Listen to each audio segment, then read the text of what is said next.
Glória a Deus, meus irmãos, estamos trazendo aqui a mensagem do Evangelho, a mensagem da Palavra de Deus, melhor afirmando aqui em Atos dos Apóstolos, capítulo de número 3 a seguir, essa série sobre este livro que fala sobre os princípios da igreja, os primeiros dias, os primeiros passos da obra de Deus,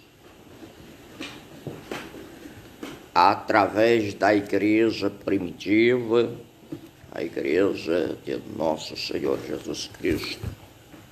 Nós vamos aqui ler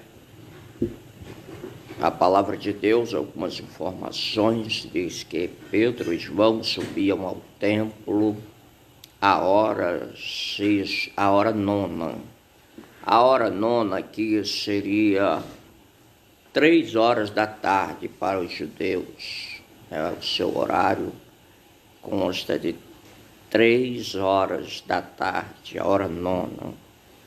O sacrifício vespertino, onde no templo iria se oferecer algo para Deus.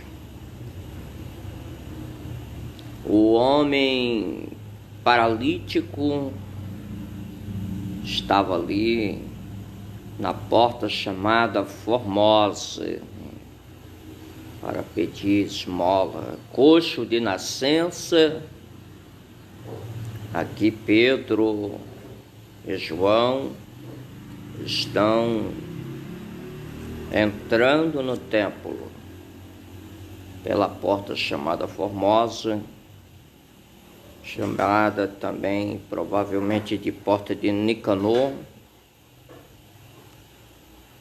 uma porta de bronze Corinto, que dava passagem entre o pátio dos gentios e o pátio das mulheres. Então, uma porta grande, bonita, lugar onde passava muita gente, por isso ali o homem escolheu aquele lugar para pedir esmolas. Sendo então assim, a palavra de Deus vai nos mostrar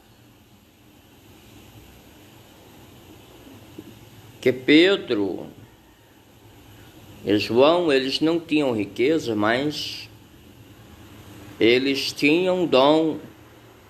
O Espírito Santo estava com eles, e eles começam a fazer grandes milagres, grandes maravilhas.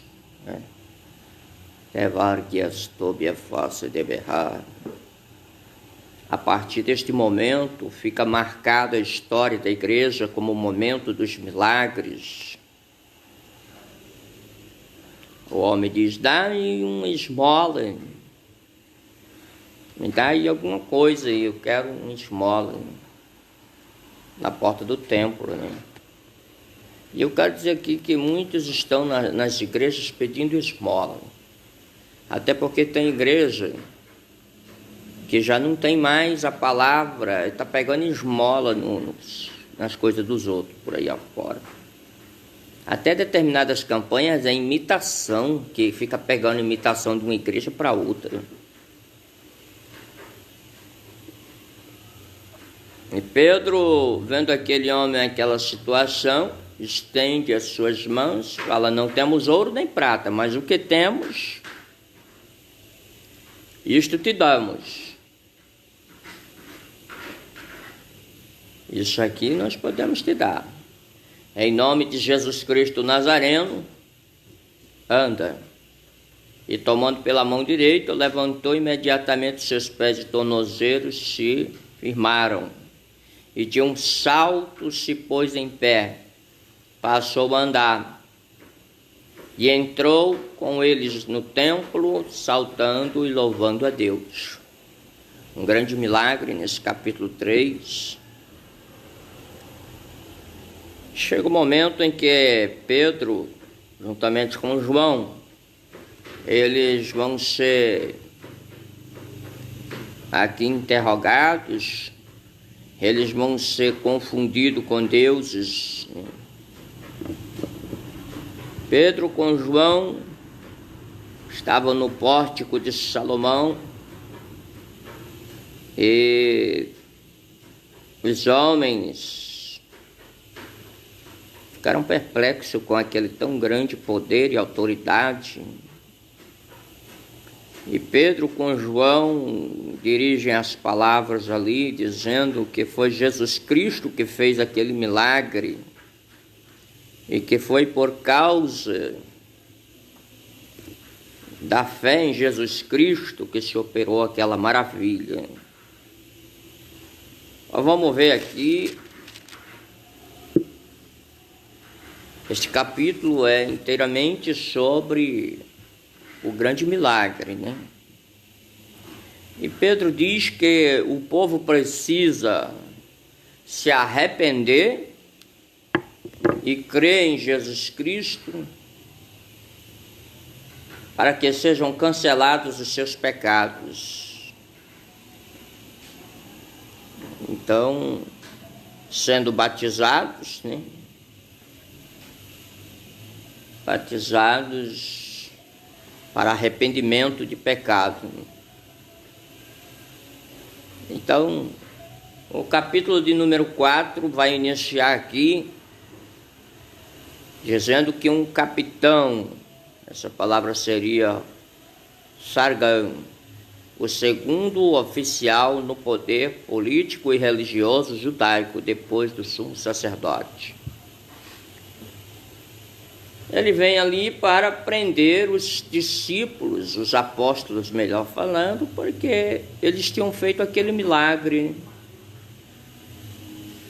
Depois daquele milagre, aconteceu que quase 5.000 almas já aceitavam Jesus agora, eram batizados, né?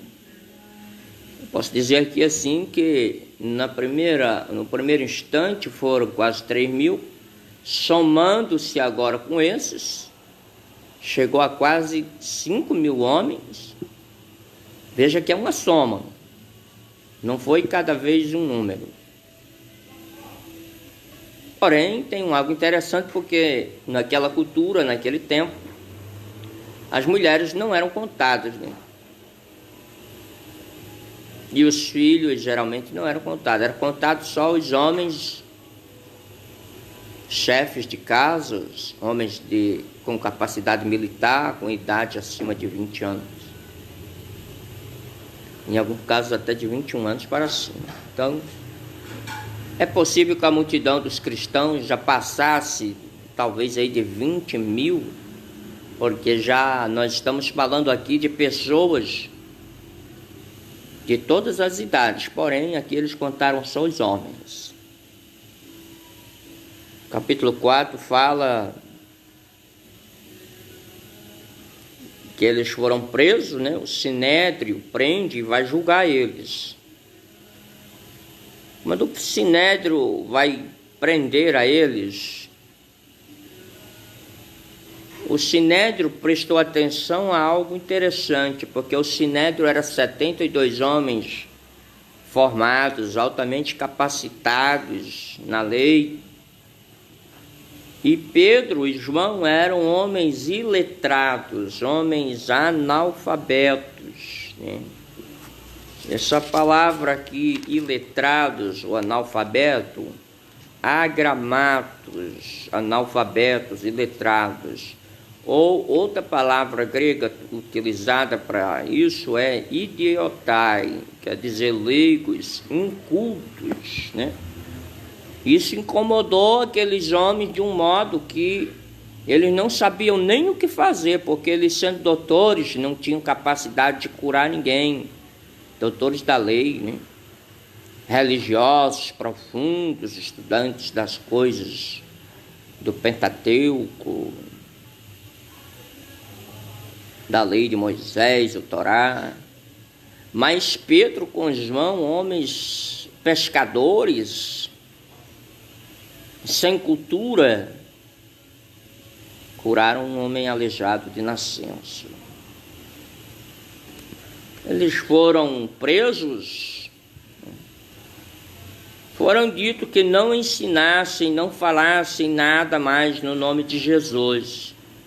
Mas Pedro e João disseram: antes nós vamos ouvir a Deus do que a vocês.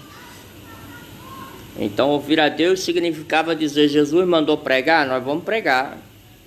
Mesmo que nós sejamos presos, perseguidos. A igreja foi orando, né? Você veja que 40 anos, diz aqui no capítulo 4, versículo 22, o homem tinha 40 anos aleijado. 40 anos de religiosidade naquela cidade, e ninguém conseguia curar aquele homem. Pedro com João, em um instante, curou aquele homem.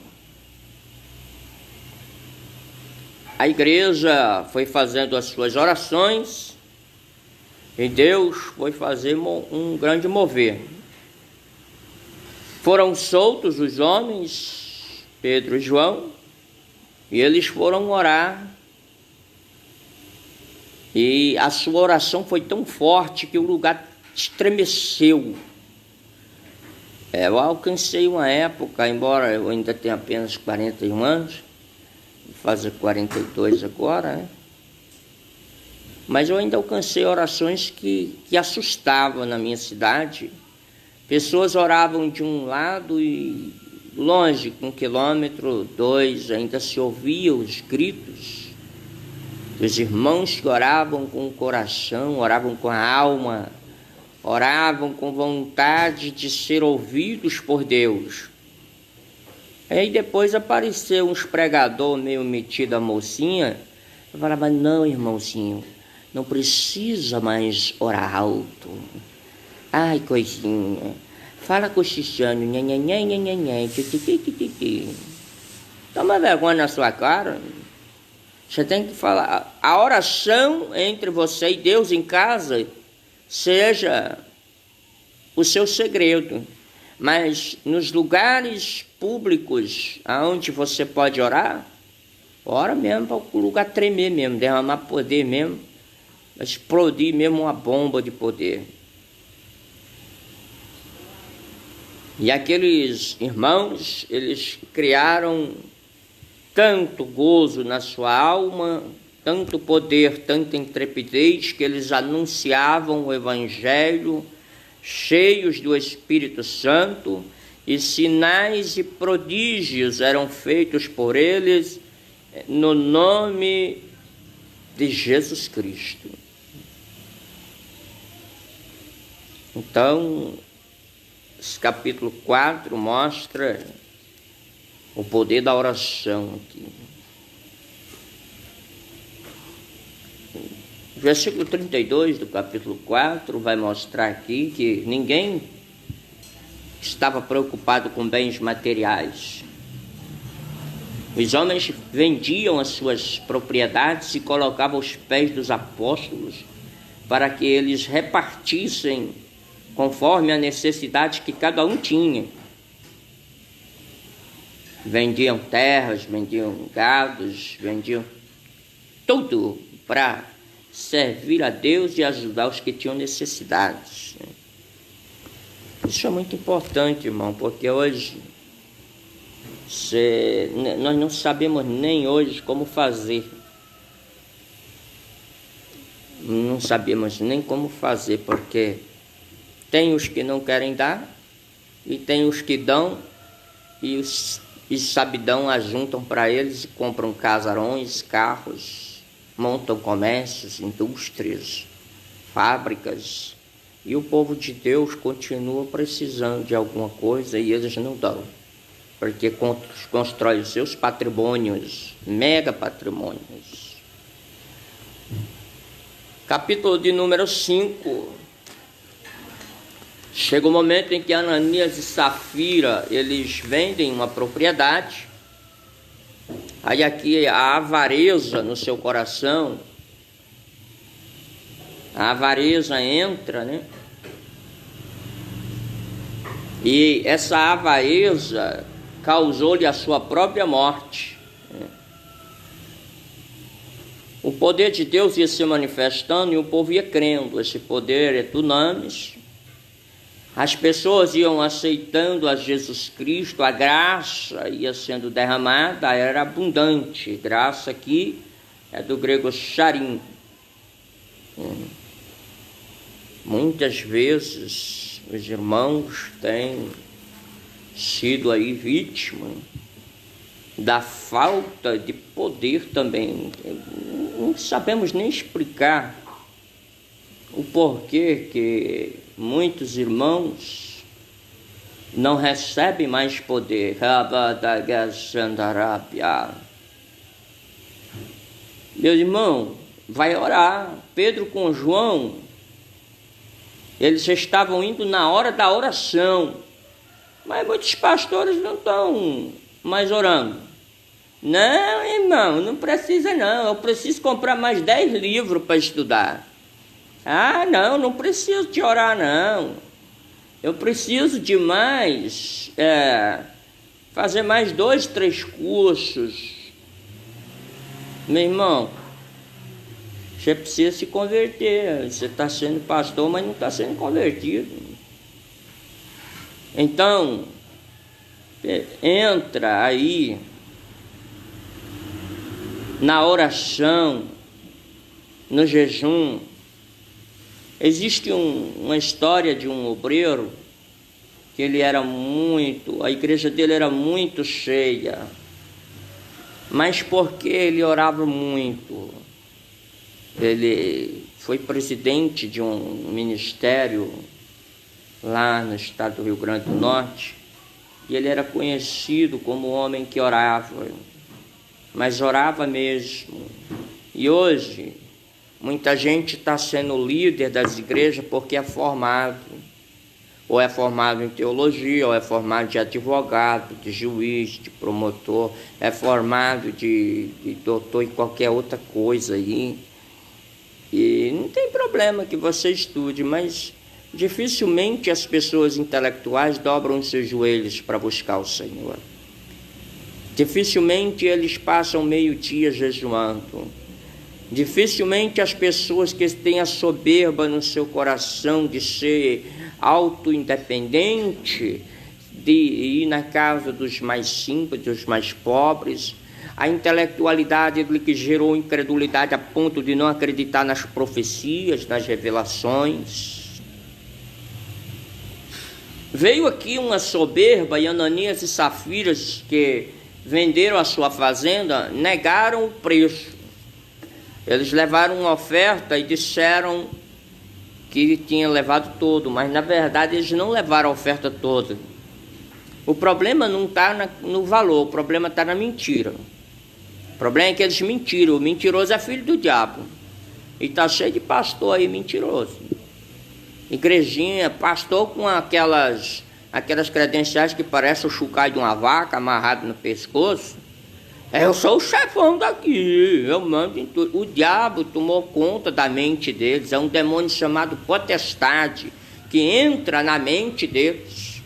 Eu sou o cara, eu mando, eu dou ordem, eu acabo com quem eu quiser. E tipo Nabucodonosor, de quem eu quiser eu dou a vida, e quem eu quiser eu tiro a vida. Já imaginou o tanto de demônio que tem na vida de um pastor desse aí? Que acaba com o ministério do outro. O irmão está curando enfermo, expulsando demônio, subindo o monte, pregando o evangelho, e o endemoniado do pastor dizendo: não pode não, eu vou telefonar para os outros aqui para ninguém querer. Não, ele está curando enfermo, não aceita não, ele está pregando evangelho, não aceita não, ele está aí, não queira não, ele está expulsando os demônios. Aí eu costumo falar o seguinte: os demônios que eu expulsar, que o camarada não quiser que eu expulse, eu vou mandar tudinho para ele. Eu mando tudinho para ele. As macumbas que foi vomitada, que está aí nesses vídeos, vai tudinho para ele. Está se opondo ao que Jesus Cristo mandou. Lá em Marcos capítulo 16, o que é que Jesus manda? Pregai o evangelho a toda criatura. Porão as mãos sobre os enfermos e os curarão, falarão em novas línguas, expulsarão os demônios.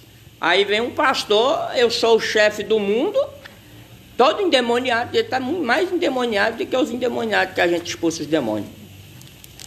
É desse jeito mesmo, está aí. É pregar o evangelho a toda criatura, curar os enfermos, expulsar os demônios e falar em língua. E deixa esse filho do cão aí, que tudo que é de demônio que saiu do povo vai pegar ele.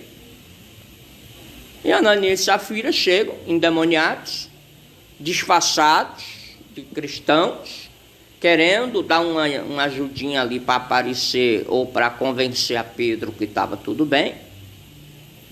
E Pedro, revelado pelo Espírito Santo, diz: porque Satanás encheu o coração de vocês. Porque Satanás encheu o coração de vocês. Se vocês estivessem com a propriedade, não era de vocês? Se o dinheiro todo tivesse ficado na mão de vocês, não era de vocês? E por que vocês vieram aqui mentir ao Espírito Santo? E na mesma hora eles caíram e morreu. Caiu o primeiro marido, Ananias. Horas depois, 3 horas depois, quase 3 horas depois, vem Safira com a mesma mentira e morre. Era mentira combinada, mentira dupla, né? E olha que tá cheio de gente aí mentindo e combinando uns com os outros. É isso mesmo. Combinando, crente combinando mentira. Tem que se converter, né, irmão? Os apóstolos foram presos outra vez, né? A perseguição era grande nessa época. E aí vem um homem chamado Gamaliel. Gamaliel, ele era um cara muito intelectual. E ele era o tipo de gente que não tomava assim atitude sem cautela, ele tinha o pé no freio, né? Os discípulos, eles foram presos, os apóstolos, porém, o anjo do Senhor soltou eles, né? Atos dos Apóstolos 5, houve inveja. Isso é muito normal. Quando o irmão está curando enfermo, expulsando demônio, pregando evangelho, que o outro lá diz: eu sou o chefe da igreja, eu sou o dono da igreja, o dono do mundo. Não, que é inveja, está aqui. Atos 5, 17 ao 32, fala que houve uma inveja que prendeu os apóstolos, né? E aí mostra claramente que eles, na prisão, o anjo do Senhor foi lá e soltou eles. O anjo do Senhor, essa palavra grega ángelos, é mensageiro, no latim é ângelos, né? Ângelos. E olha, meu irmão, não interessa qual é o tipo de prisão que você está passando, mas o anjo do Senhor vai te soltar. Andarábia, o anjo do Senhor vai tirar você dentro desse quarto com as prisões dessa depressão, está preso. E às vezes preso na religiosidade. Às vezes preso numa liturgia velha que não resolve nada na sua vida. Eu, além de trazer a mensagem, eu trago a profecia, a revelação que Deus vai mudar a sua história através da palavra de Deus. Em nome do Senhor Jesus Cristo, você vai ser abençoado, vai prosperar. Se você é um obreiro que está com um pequeno ministério, assim, eu profetizo o crescimento, eu profetizo a bênção sobre a tua vida, se você está na palavra, na obediência. Agora, se você faz parte do grupo de fariseu, de saduceu, que quer parar a obra de Deus, aí você vai cair, vai se arrebentar todinho. Aí tem um versículo 30 aqui, fala: o Deus de nossos pais ressuscitou a Jesus Cristo. A palavra ressuscitou aqui é do grego egeiren, levantou.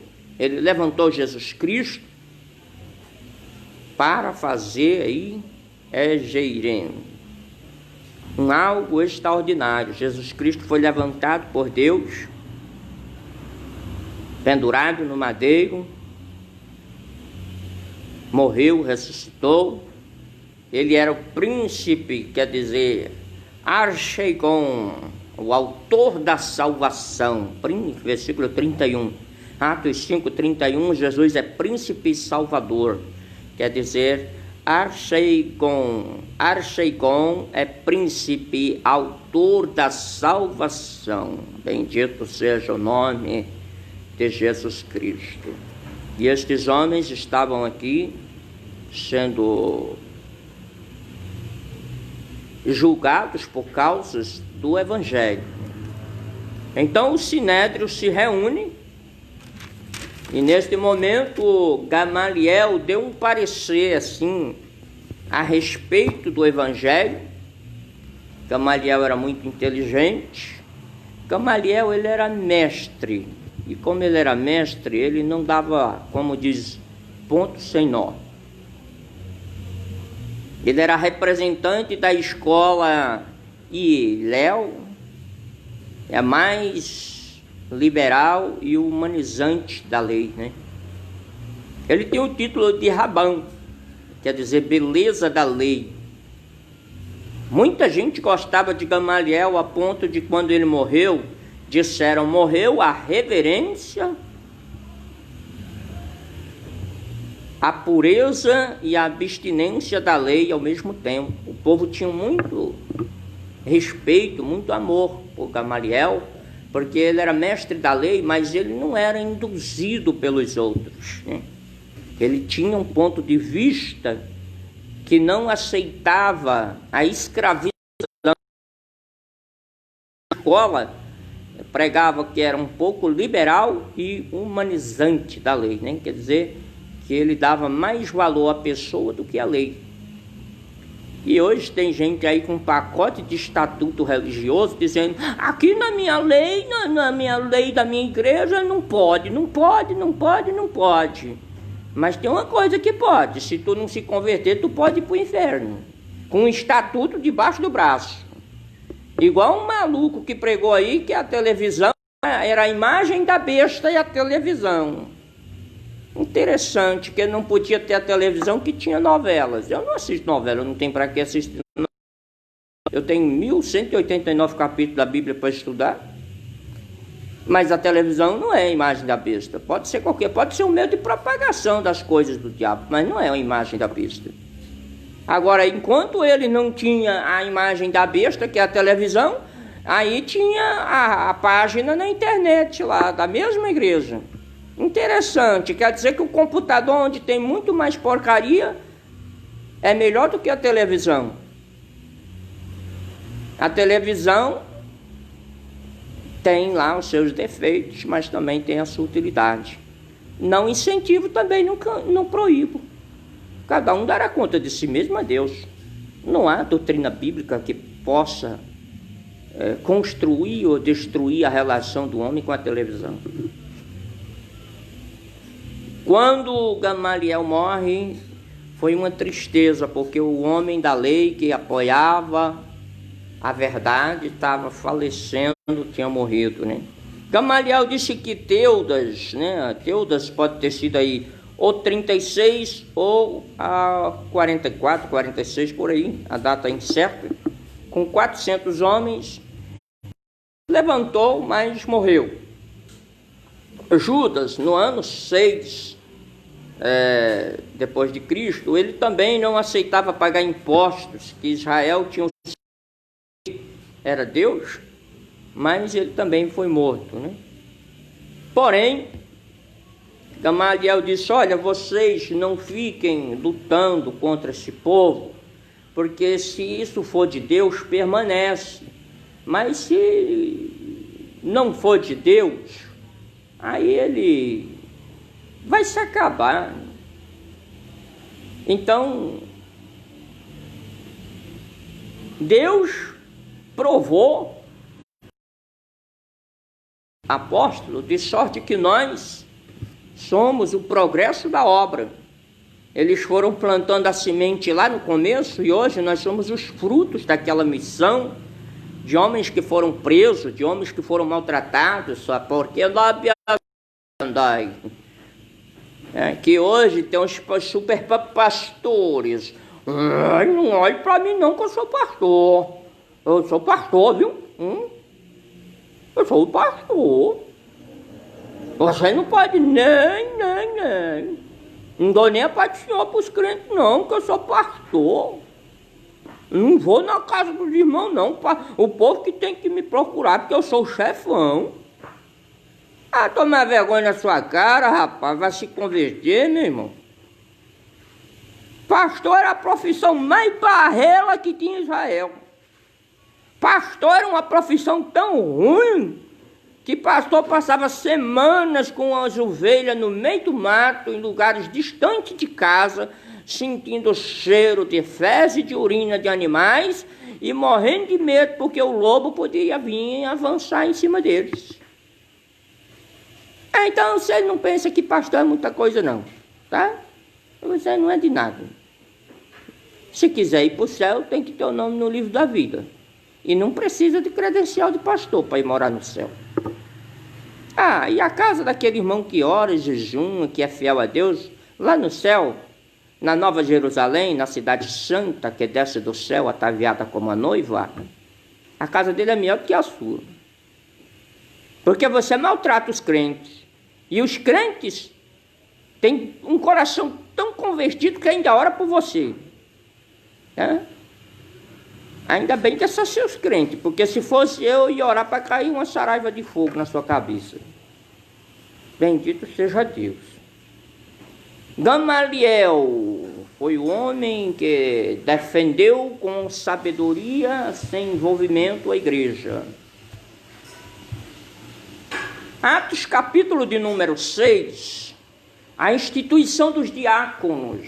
Diáconos, foi aqui que começou, a grande questão, porque haviam as viúvas, havia os pobres lá na igreja, havia os que nada tinham, e era preciso que alguém servisse a eles. Servir aqui é o seguinte,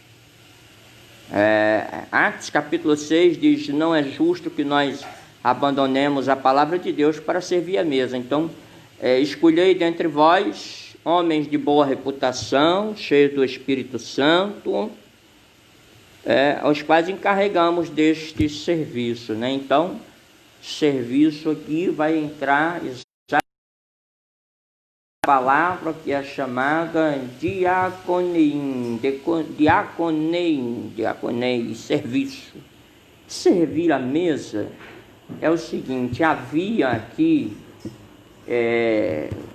dois caripativos, pessoas que saíam pedindo a cada sexta-feira uma coleta em dinheiro para os necessitados. Temporariamente havia provisão para aqueles que eram temporários, numa situação breve. E havia os incapacitados que recebiam um outro tipo de ajuda, um sustento para 14 dias, 2 refeições diárias. Os fundos destinados a esta manutenção dos carentes, órfãos, viúvas, porque havia reclamação daí, uma reclamação de que estavam sendo as viúvas esquecidas, as viúvas que em Israel não podiam trabalhar, viviam de rabisco,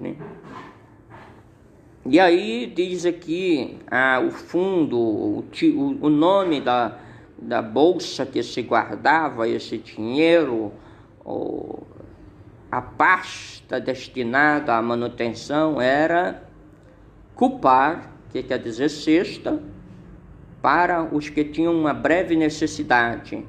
E havia uma coleta de casa em casa para os necessitados. Isto se chama Tamui, quer dizer bandeja. Então havia um chamado cupá, que é cesta, e havia o tamui, que era bandeja, Tamui. Então, 2 tipos de necessidade, 2 tipos de recursos destinados, recolhidos e destinados a eles. O serviço dos diáconos era aqui diaconim. Diaconim é o grego que chama serviço, né? Era servir às mesas, né? Aqui houve então a separação de homens para o ministério, dentre eles destacou-se aqui Estevão, porque neste capítulo 6 Estevão vai pregar ali perante o sinédrio cheio do Espírito Santo. E o que é que acontece? Crescia a palavra de Deus em Jerusalém, multiplicava-se o número dos discípulos, também muitíssimos sacerdotes obedeciam à fé. E isso incomodou, quando os sacerdotes já não tinham mais o que fazer, começaram a se converter agora. E Estevão cheio de graça e de poder, né? Graça que sharing, né? Graça, a palavra graça aqui, ele foi cheio da graça de Deus, graça que é sharing, a palavra sharing, e cheio de poder, dunamis, né? Dunamis e charis, graça e poder. Era um diácono preparado, né? Então, tem diácono aí que é igual a lagartixa, fica grudado na parede durante o culto, né? Tem que se encher da graça e do poder de Deus, né? E fazia prodígios e sinais. Este Estevão aqui era homem cheio. Aí veio o momento em que não podiam resistir à sabedoria, porque a sabedoria era vinda do Espírito Santo, no versículo 10, Atos 6 e 10. Atos 6, 10, não podiam resistir à sabedoria, ao Espírito Santo, né? Porque ele falava pelo Espírito Santo. E veio o momento em que eles vieram aqui contra a Estevão, né? O arrebataram e o levaram com falsas testemunhas, falando alguma coisa sobre Jesus, sobre Moisés, com falsos testemunhos, né? Mas Deus era de uma forma tão grande com esse diácono, com esse Estevão, que quando o sinédrio, os 72 homens da lei, meu Deus do céu, quando eles olham assim para ele, viram o rosto de um anjo, te varguia sobre a face de berrar, naquela terfúrgia sépia. Eles olhavam para um homem e viam um anjo. Quem me dera ter homens assim no diaconado de hoje, hein? Os diáconos que são levantados hoje é para encobrir os podres dos pastores. Pastor sem vergonha, erra muito e precisa que alguém cubra os seus podres. E aí vai e levanta diáconos mais sem vergonha do que eles para encobrir os seus pecados. Eu não tenho rabo preso, não, nem rabo de pai. Eu prego a palavra de Deus. Não interessa, né? Porque tem um documento lá, não sei aonde. Eu prego a palavra. Você quer a palavra de Deus? Então come. Isso aqui é pasto verdejante, são águas tranquilas. Isso aqui é Bíblia. Além de ter joelhos, eu fui dormir, quase 2 horas da manhã orando. Eu não passo a noite dormindo igual o seu pastor, não. Jejum, oração e Bíblia. 3 cursos teológicos para saber a palavra de Deus, para ensinar para você e para você pegar esses vídeos e pregar no focinho do seu pastor, que ainda não se converteu, para ele se converter. Quando ele se converter, aí ele vai dizer, graças a Deus que tinha um presbítero cheio do Espírito Santo, de sabedoria, de joelhos marcados na oração. Você pode olhar, meus olhos têm marcas escuras ao redor, de passar noites sem dormir de joelho ali nos pés de Jesus, porque eu preciso de Jesus de dia e de noite, 24 horas. Como Jesus disse na sua palavra, é como se ele estivesse falando comigo, cara a cara, sem mim nada podeis fazer. E se eu prego o evangelho, porque Jesus Cristo está comigo. Que Deus te abençoe em nome de Jesus. Em breve mais vídeos. Terminamos aqui o capítulo 6, em nome de Jesus Cristo. Atos capítulo 6, terminamos hoje.